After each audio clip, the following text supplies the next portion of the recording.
शिव महापुराण की कथा में वर्णन आता है, उमा संहिता में, जब कोई स्त्री, कोई पुरुष, कोई बेटा, कोई बेटी, कोई नारी, कोई बच्चा, कोई संत, कोई साधु, कोई सन्यासी, कोई तपस्वी, कोई साधक, कोई उपासक जब भगवान शंकर को जल समर्पित करता है या एक चावल का दाना शंकर जी के ऊपर समर्पित करता है, चावल का दाना जब शिव जी पर चढ़ता है उस समय पर संकल्प हो जाता है कि शंकर भगवान को जब चावल का दाना दिया जाता है उस समय पर शिव उसको वचन दे देते हैं कि तेरे दुख के समय पर इस चावल के दाने के वचन को निभाने के लिए मैं खुद आऊंगा।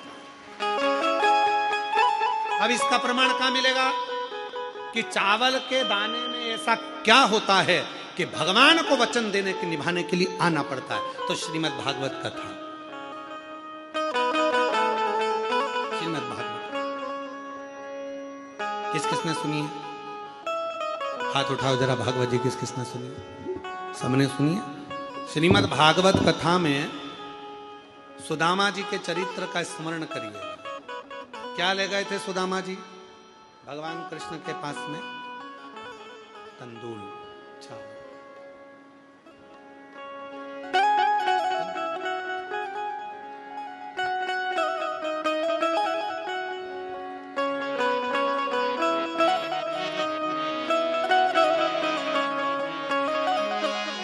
लगाया गले से सुदामा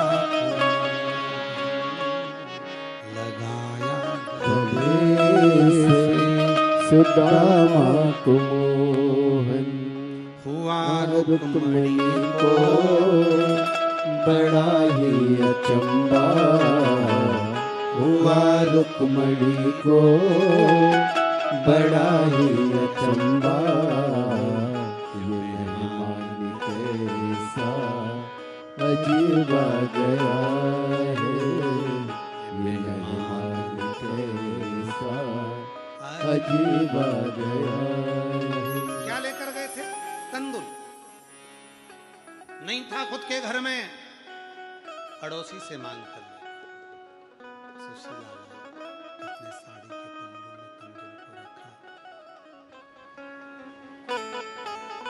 जब साड़ी के पल्लू में तंदूल को रखा तो तंदूल के वजन के कारण साड़ी फट गई, तंदूल नीचे गिर गया। सुशीला ने साड़ी के 4 भाग कर लिए और तंदूल को बटोर कर उसमें रख लिया।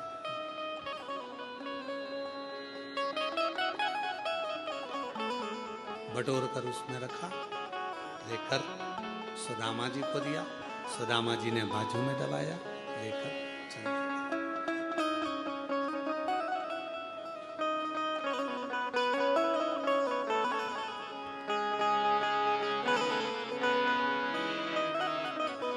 चरण पखारे भगवान कृष्ण। मेरी भाभी ने कुछ भेजा, सुदामा जी ने छुपाया, कृष्ण ने निकाल लिया, तंदूल लेकर हाथ में।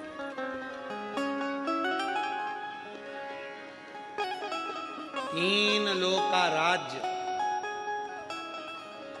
सुदामा जी को दे दिया। एक, केवल एक चावल का दाना जब शंकर भगवान को चढ़ता है तो 3 वचन शिव जी दे देते हैं। 3 वचन एक चावल के दाने पर, एक बेलपत्र पर, एक पत्र पर।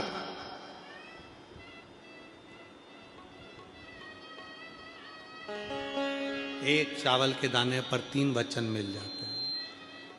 जैसे ही शिवलिंग के ऊपर आखा, आखा जानते हो ना आप लोग, क्या बोलते हैं इधर महाराष्ट्र में? आखा, पूर्ण, अक्षत, एक चावल का दाना आखा, खंडित नहीं है, पूर्ण आखा अक्षत जब शिव को समर्पित किया जाता है वो एक चावल का दाना 3 वचन को दे देता है। शिव कहते हैं तूने मुझे जो अक्षत दिया है, ये आखा चावल का दाना जो तूने मुझे दिया है, मैं भी तुझे मृत्यु की सैया तक पूर्ण रखूंगा, तुझे तड़फने नहीं दूंगा। दूसरा वचन देते हैं भोलेनाथ एक चावल के दाने से।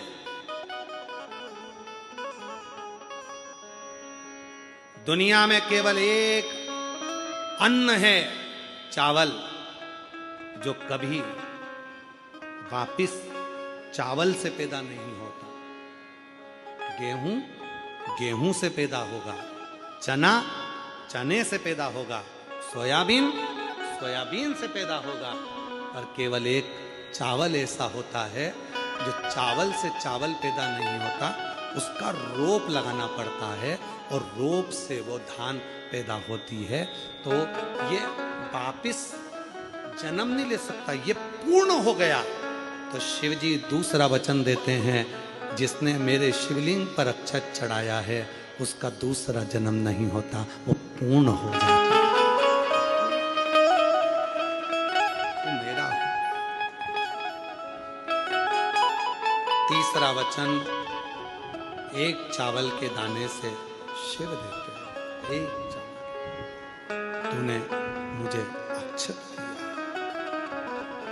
तूने मुझे अक्षत दिया, शंभु शंभु शंभु, तूने मुझे अक्षत दिया।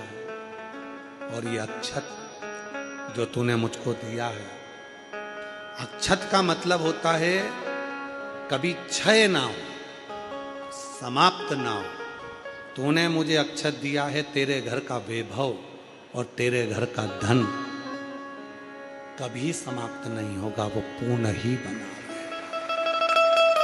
एक चावल का दाना 3 वचन शिव से ले लेता है, 3 वचन।